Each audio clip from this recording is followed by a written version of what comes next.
सबसे पहले मैं ही शुरुआत कर रहा हूँ। पति भी आपके कहीं बैठे होंगे? नहीं, बिल्कुल नहीं दिख रहे मुझे काफी देर से। नहीं दिख रहे ना आपको? हिंदुस्तानी पति बीवी जहाँ बिजी हुई बिल्कुल ही बाहर। बहुत चाहने वाले हैं आपको। एक सौरा एक्ट्रेस को पसंद करते हैं, एक सौरा बोल्ड लड़की को पसंद करते हैं, एक वो जेएनयू में खड़ी हुई सौरा को पसंद करते हैं जो देश की एकता के लिए उन बहादुर लड़कों के साथ खड़ी रहती है। अपने ट्वीट पे देश के उन करोड़ों लोगों की आवाज़ बनती है। कब वापसी करेंगे आप फिल्म इंडस्ट्री? कई बार ऐसा देखा गया है कि जो बेहतरीन पत्रकार भी हैं, जो अच्छा काम भी कर रहे हैं, जो एस्टैब्लिशमेंट के खिलाफ भी कर रहे हैं, वो भी लेकिन सारा फोकस लाइमलाइट लेके खुद ही स्टोरी बन जाते हैं। क्या कहें, इसका पॉलिटिकली करेक्ट जवाब देना चाहिए या इसका सच्चा जवाब देना चाहिए? आप तो झूठ बोलती नहीं हो, आप तो जान ही जाती हो। आप मीठी बात सुनना चाहेंगे, कड़वी बात सुनना चाहेंगे? कहा जाता है कि फिल्में दो चीजों पे बिकती है, सेक्स और क्राइम। और स्वरा जब आई फिल्म इंडस्ट्री में, डायरेक्टर साहब भी इतने बोल्ड थे और इनकी फिल्मों में कुछ सेक्स का पुट ज़्यादा नज़र आता था। आपकी भी बहुत बहुत हॉट पिक्चरें सीन्स वायरल होने लगे उस क्षण में। घर वालों को और क्या, जब आपके वो सीन के बारे में आपसे पूछा जाता था तो थोड़ी सी एज ए एक्ट्रेस थोड़ा सा लगता था कि ज़्यादा हो गया? क्या हम बात करते हैं स्वरा जी से? स्वरा जी किसी और जगह शिफ्ट करें, उससे पहले स्वरा जी आपसे ही बात करते हैं। स्वरा जी, एक टाइम में जब अनारकली अफवारा थी, आप लोगों के लिए दिल में बड़ा क्रश थी, लोगों बड़ा देख के आपको खुश हो जाते थे, फिर अचानक खबर आई कि आपने शादी कर ली। सबसे पहले मैं ही शुरुआत कर रहा हूँ। पति भी आपके कहीं बैठे होंगे? नहीं, बिल्कुल नहीं दिख रहे मुझे काफी देर से। नहीं दिख रहे ना? हिंदुस्तानी पति बीवी जहाँ बिजी हुई बिल्कुल ही बाहर, अपने दोस्तों को बिठा के चले गए यहाँ पे। स्वरा जी, अचानक आपने फिल्म इंडस्ट्री से बहुत शादी करी और बहुत दिनों से आप फिल्म इंडस्ट्री से दूर हो गई। कारण क्या है कि क्या आप बिल्कुल अपने शादीशुदा ज़िंदगी में रम गई? क्यों दोबारा इधर से कब एंट्री वापस हो रही है? कब आप लोगों को बहुत चाहने वाले हैं आपको? एक सौरा एक्ट्रेस को पसंद करते हैं, एक सौरा बोल्ड लड़की को पसंद करते हैं, एक वो जेएनयू में खड़ी हुई सौरा को पसंद करते हैं जो देश की एकता के लिए उन बहादुर लड़कों के साथ खड़ी रहती है। अपने ट्वीट पे देश के उन करोड़ों लोगों की आवाज़ बनती है। कब वापसी करेंगे आप फिल्म इंडस्ट्री में? सबसे पहले तो मैं पहले शुक्रिया कहना चाहूँगी आपका। आपने बहुत लंबी भूमिका बांधी और बड़ी ज़रा नवाजी करी आपने, मैं शुक्रगुजार हूँ। और दूसरी चीज़ मैं आपको मुबारकबाद देना चाहूँगी, और मैंने एक चीज़ नोटिस की, मैं वो ऑडियंस के साथ भी शेयर करना चाहूँगी, क्योंकि हम फिल्म इंडस्ट्री के लोग हैं, हम सारे लोग यहाँ काफ़ी स्ट्रगल करके आए हैं। तो ऑफ कोर्स कंग्रेचुलेशंस, आपने जो 6 मिलियन 60 लाख सब्सक्राइबर पाए हैं। मुझे बहुत अच्छा लगा कि आपने अपने टीम के हर शख्स जो यहाँ थे, जो यहाँ नहीं थे, उनको आपने बुलाया, महाराष्ट्र से या जहाँ पे भी वो थे, बिहार, दिल्ली, वेरेवर, आपने उनको बुलाया। गुजरात से भी एक जेंटलमैन आए थे और आपने सबको स्टेज पे बुलाया, हमें उनसे परिचय कराया, आपने उनका नाम लिया। क्योंकि ये जो क्रेडिट, जो टीम के साथ जो क्रेडिट होता है, वो बहुत कम लोग शेयर करते हैं। हम एक ऐसे वक्त में रहते हैं जहां मार्केटिंग और पीआर ऐसे हावी हैं कि हम सब सारे टाइम अपना ही पीआर करते रहते हैं, अपने ट्विटर से, अपने इंस्टाग्राम पे, अपने, और ऑफ कोर्स मैं एक्टर हूं तो हमसे ज़्यादा तो कौन ही करता है।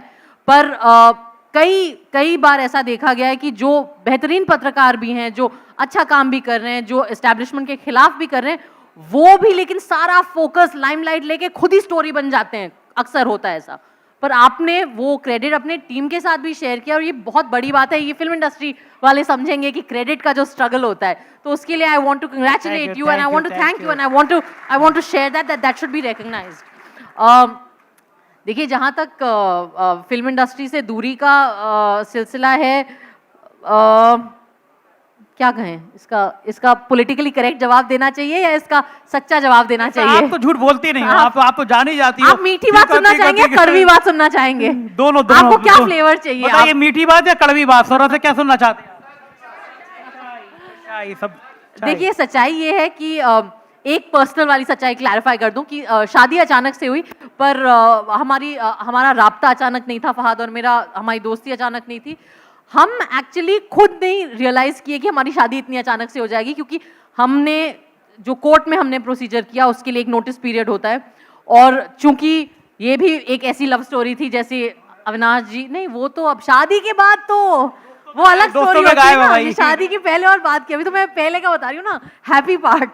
तो is good is not here, I get it. So हमें लगा था कि डेफिनेटली वो कोर्ट का जो प्रोसीजर है उसमें कुछ गड़बड़ होगी, क्योंकि स्पेशल मैरिज एक्ट में जब आप के तहत जब आप रजिस्टर कोर्ट में शादी करते हैं तो आपको एक नोटिस पीरियड सर्व करना होता है, जिसमें आपके नाम, आपका पता, आपका पूरा परिचय एक नोटिस बोर्ड पे लगाया जाता है कि किसी को तकलीफ तो नहीं है ये इंटरफेथ शादी से।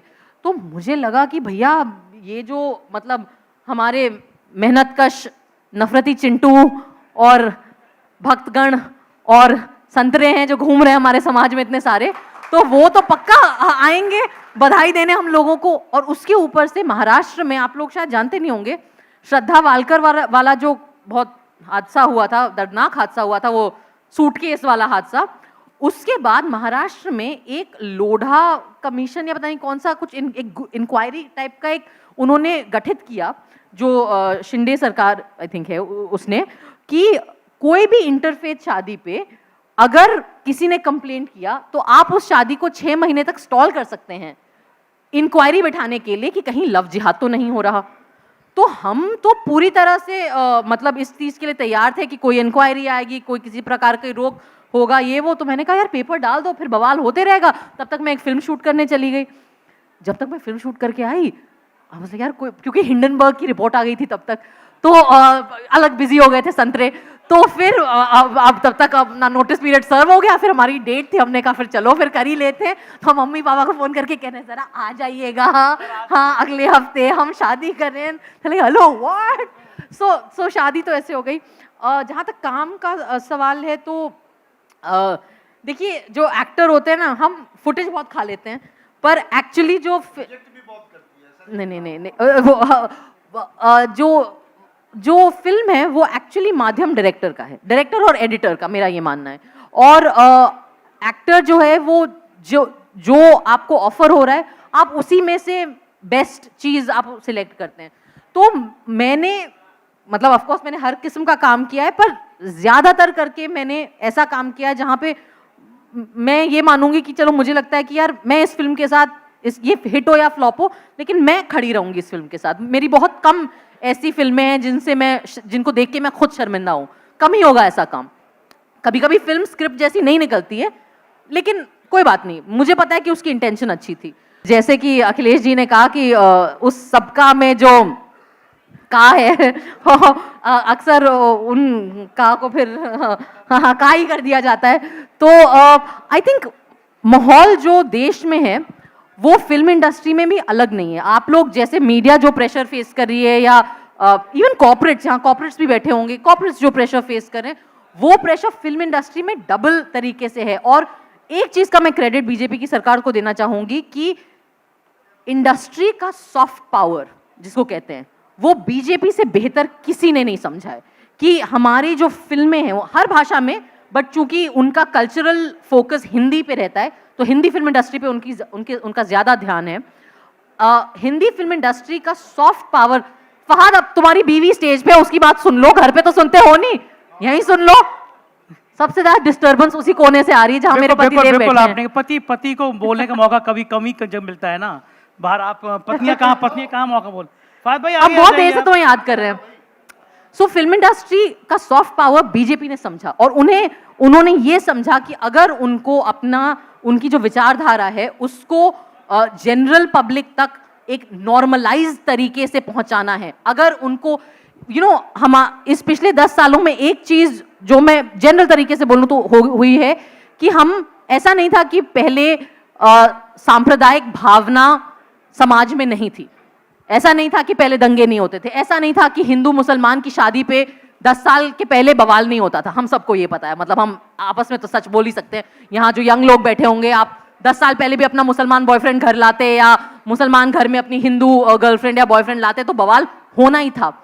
लेकिन बीजेपी ने क्या किया कि जो हमारे प्रेजुडिसेस, जो हमारे पूर्वाग्रह, जो हमारी छोटी छोटी नफरतें हम अपने ड्राइंग रूम तक सीमित रखते थे, उन्होंने वो शक्ति दी कि नफरत को आप घर के छत पे चढ़ के चिल्लाओ, मोहल्ले में उसको पूरा एडवर्टाइज करो, उसको आप अपने शहर में एडवर्टाइज करो, और फिर उसके ऊपर आपको मन करे तो आप एक्ट भी कर सकते हो। तो ये जो माहौल है, उन्हें समझ में आ गया कि फिल्म इंडस्ट्री करेक्ट माध्यम है इन इमोशंस को चैनलाइज करने का, उनको पहिए देने का, क्योंकि after all it's an emotional medium. So ऐसे माहौल में फिल्म इंडस्ट्री भी काफी पोलराइज हो गई है. ध्रुवीकरण जो आप समाज में देख रहे हैं वो इंडस्ट्री में भी है. और ऑब्वियसली अब मेरे जैसा शख्स जिसने ज्यादा बोल दिया, ज्यादा मुखर होके बोल दिया, ज्यादा अपनी राय रख ली, तो फिर लोग भी उनकी अपने पूर्वाग्रह, उनके अपने प्रेशर फिर वो आने लगते हैं. और अब ये मेरे पास ईमेल्स भी हैं. हाँ, कुछ कॉन्ट्रैक्ट, कुछ चीज़ें इस वजह से खो गई कि मैंने CNRC में ज़्यादा बोल दिया, रैली में आ गए तो एंडोर्समेंट हट गए, या कोई ब्रांड ने छोड़ दिया. कुछ जगहों पे डायरेक्टर्स ने खुद फ़ोन करके मुझे कहा कि यार स्वरा, आई एम सो सॉरी यार, लेकिन जो चैनल है या जो स्टूडियो है या जो प्लेटफॉर्म है वो कह रहा है कि यार प्लीज़ मत लो स्वरा को, क्योंकि फिर कंट्रोवर्सी हो जाएगी. फिर कुछ जगहों पे दोस्तों ने कहा यार हमने तुम्हारा नाम पिच किया था, लेकिन वो क्या है ना, वहाँ स्टूडियो ने ऐसे बोला. कुछ कास्टिंग डायरेक्टर्स ने बोला कि यार पता है कास्टिंग करा था, उन्होंने कहा कि यार स्वरा जैसी एक्टर चाहिए, तो हमने कहा स्वरा को ले लो, तो उन्होंने कहा नहीं यार, फिर सरकारी गवर्नमेंट. तो अब मैं ये भी कहना चाहती हूँ कि मुझे नहीं पता कि ये कितना सच है, कितना गॉसिप है, लेकिन हमारी इंडस्ट्री परसेप्शन पे काम करती है, पॉलिटिक्स की तरह, राइट. एक बार आपका परसेप्शन बन गया, फिर आप उस परसेप्शन को छुड़ाने में आप अपनी कई वक्त लगा देंगे. तो थोड़ा सा वो भी हो गया. फिर ये सब चल रहा था, फिर पर्सनल लाइफ में ज़्यादा खुशहाली आ गई, फिर बच्ची पैदा हो गई, वो प्रोसेस. तो अब उस सब में मैंने कहा कि चलो कोई बात नहीं, जब तक अच्छे दिन ढल जाएं तब तक मैं थोड़ा पर्सनल. एक अच्छी फिल्म एक्ट्रेस को जब फिल्म की दुनिया, अभी कुछ सवाल और रह गए आपसे, फिल्म एक्ट्रेस की दुनिया से अलग होना पड़ता है, पति में बच्ची में खो जाना होता है, इन दोनों के बीच में क्या किसी एक सफल एक्ट्रेस को बैलेंस करना मुश्किल होता है? नहीं, देखिए मुझे लगता है कि इन जनरल अपने पर्सनल लाइफ को अपने काम के साथ बैलेंस करने में मुश्किल तो सबको होता है. पहले मुझे लगता था कि अच्छा ये सवाल मर्दों से क्यों नहीं करते हैं, ये कि बैलेंस, वर्क लाइफ बैलेंस. लेकिन अब ना बच्ची पैदा होने के बाद मुझे सही में लगता है कि एक नई माँ के लिए वो ज़्यादा मुश्किल होता है, क्योंकि और कुछ छोड़ दीजिए, और मैं किसी तरीके से मुझे लगता है मैं बहुत उन चंद हिंदुस्तानी लड़कियों में से हूँ जिसके लिए सामाजिक बाधा जो है वो उतनी ज्यादा बाधा नहीं रही, क्योंकि हमेशा परिवार का बहुत सपोर्ट रहा बचपन से ही. और उस तरीके परिवार की बात आई स्वरा जी, आपके फादर देश के बहुत बड़े लोगों में से नाम रहा है उनका, भारत का गौरव है वो. आप उस परिवार में पढ़ी, सेना के माहौल में पढ़ी. कहा जाता है कि फिल्में दो चीज़ों पे बिकती है, सेक्स और क्राइम. और स्वरा जब आई फिल्म इंडस्ट्री में, डायरेक्टर साहब भी इतने बोल्ड थे और इनकी फिल्मों में कुछ सेक्स का पुट ज़्यादा नज़र आता था. आपकी भी बहुत हॉट पिक्चरें सीन्स वायरल होने लगे. उस क्षण में घर वालों को, और क्या जब आपके वो सीन के बारे में आपसे पूछा जाता था तो थोड़ी सी एज ए एक्ट्रेस थोड़ा सा लगता था कि ज़्यादा हो गया? नहीं, देखिए मैं हमेशा कहती हूँ कि ना फालतू की सनसनीखेज हम लोग कर देते हैं. अब सेक्स को लेकर, ओह माय गॉड यार, इस देश में 1.35 बिलियन पीपल हैं, तो आई डोंट थिंक हिंदुस्तानियों को सेक्स को लेकर इतना चकित होना चाहिए या सरप्राइज होना चाहिए, राइट. आई थिंक कि एक एक्टर होने के नाते मैं स्क्रिप्ट में जो भी सीन है उसे इस लिहाज से असेस करती हूँ कि क्या ये इस कहानी में ज़रूरी है या ये फालतू में सनसनीखेज सेंसेशनलाइज करने के लिए डाला गया है. अगर वो ज़रूरी है, नियत सही है उस चीज़ की, तो फिर वो ठीक है, वो जायज़ है. लेकिन हाँ, ऑफ कोर्स मैं भी एक हिंदुस्तानी लड़की हूँ और एक मेरे भी वैसे पेरेंट्स के साथ रिलेशन है, तो मैंने एक तरीका निकाला. तो कोई भी अगर मेरी फिल्म में ऐसा सीन था जो मैं चाहती थी कि मेरे माँ बाप ना देखें या वो, मैं उनको एक ईमेल भेज देती थी कि देखिए ये फिल्म है, ये इसमें कुछ ऐसा सीन है, तो आप प्लीज मत देखना इसको. क्या बात है, क्या और बात या कोई आप पूरे कोई वेब सीरीज हो, तो जैसे मुझे पता है कि एपिसोड 3 और एपिसोड 5 में ना तो थोड़ा ऐसा सीन है. It doesn't have to be a sex scene ना, it can also be just violence of a certain kind. ये वो तो मैं बोल देती थी कि डियर मम्मा एंड पापा, आप ये देखना, एपिसोड 3 में 20 मिनट से 25 मिनट के बीच में मत देखना, और एपिसोड 6 में 15 मिनट से 18 मिनट के बीच में मत देखना. क्योंकि ये आपको पता है ऐसे सीन है। तो मेरे पेरेंट्स बड़े स्वीट है, उन्होंने कहा चलो ठीक है। ये समाज में चूंकि मैंने वो आपको आंदोलन में भी देखा है, आपको नारी और पुरुष के समान व्यवहार को लेके आपको बोलते हुए भी देखा है। हमारे समाज में इतना टेबू क्यों है, महिलाओं को लेके इतना टेबू क्यों है, समाज इतना हिपोक्रेट क्यों हो गया है कि भारत वो दुनिया का इकलौता देश है जहाँ हमारे यहाँ बाकायदा काम का देवता है, हमारे यहाँ खुजराहों के मंदिर हैं, लेकिन अगर महिलाओं की बात करते हैं, महिलाओं के कुछ बोल्ड सीन की बात करते हैं, हम लोग उफ उफ करने लगते हैं, भले वो बैठ के रात में पॉर्न मूवी देखें। आपको लगता है कि समाज में जो मानसिकता है वो दोहरे चरित्र की है, अभी भी इतना मॉडर्न होने के बाद भी समाज अपने उस फॉर्म में नहीं आ पा रहा? नहीं, बिल्कुल ऑफ कोर्स हमारे समाज में कुछ खास करके महिलाओं के मुद्दों को लेकर और जेंडर को लेकर तो ऑफ कोर्स एक दोगलापन है ही। और मतलब इससे अब तो हम ऐसे दौर में रह रहे हैं, अभी तीन से ज़्यादा तो जो खबरों में हम पढ़ रहे हैं, कलकत्ता में जो एक डॉक्टर के साथ हुआ, मुजफ्फरपुर में जो हुआ, यहाँ बुलंदशहर में जो हुआ है, तो ये 3 केसेस तो अभी पिछले हफ्ते के ही आए हैं। तो एक ऐसा समाज जो नवरात्रि में कन्याओं की पूजा करता है, जो देवियों की पूजा करता है, यहाँ हमने सरस्वती माँ का के सामने दिया जलाया था, लेकिन असलियत में प्रैक्टिस में जब लड़कियों की बात होती है तो आप एक वस्तु की तरह उसे ट्रीट करते हो। और मैं ये भी बोलना चाहूँगी, चलो जिसकी नीयत खराब है वो तो गलत काम कर रहा है, जिनकी नीयत अच्छी है, हम अपने घरों में अपनी बेटियों को भी वस्तु ही बना के रखते हैं कि इसको प्रोटेक्ट करो, ये एक हीरा है, इसको बंद करके रखो तिजोरी में, इसको घर में बंद करो, इसको कवर करके रखो। ये जो ओवर प्रोटेक्शन है ना, फ्रैंकली इससे कोई मदद तो हो नहीं रही है, क्योंकि इससे सिर्फ इतना हो रहा है कि जब सही में हादसा हो जाता है तो बाकी समाज को एक वो मिल जाता है कि ओ, संभाल के क्यों नहीं रखा इसने, अपनी रक्षा क्यों नहीं करी ठीक से, या तुमने ध्यान क्यों नहीं दिया, या तुम वहां बाहर क्या कर रही थी।